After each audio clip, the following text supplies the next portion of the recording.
समला Virgo वालों के लिए 29 जुलाई से लेके 4 अगस्त 2025 का जो ये वीक है कैसा रहने वाला है, इस हवाले से अगर मैं बात करूँ तो इनकी जो है इन्हीं की आप ही के हाउस में मार्स का ट्रांजिट हो रहा है इस वीक में। तो सेहत के हवाले से जो है प्रॉब्लम आपको हो सकते हैं, आपको कोई चोट लग सकती है, थोड़ा सा केयरफुल रहने वाला जो है ये वीक नज़र आ रहा है। सेहत के हवाले से आपको या आपके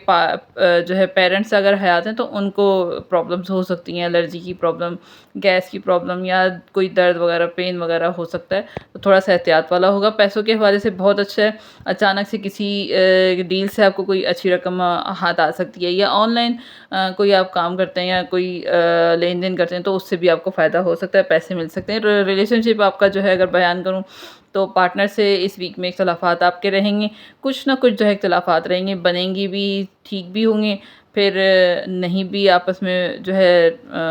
मिला-जुला सा रहेगा, ज़्यादा इख्तलाफात रहेंगे, कभी मान जाएँगे, कभी मनाएँगे, इस तरह की चीज़ें। करियर के हवाले से बात करूँ तो करियर में कुछ नया आप सीखने को आपको मिल सकता है, कुछ नया चेंज आपके करियर में आ सकता है, जहाँ पर भी वर्क प्लेस पे काम करते हैं, वैसे आपका अच्छा रहेगा, लेकिन कुछ नया सीखने को मिलेगा या कुछ नया चेंज आपको होगा, आपकी वर्क प्लेस पे नज़र आ रहा है, जो कि आपके लिए अच्छा ही रहेगा, आपके लिए फ़ायदेमंद रहेगा।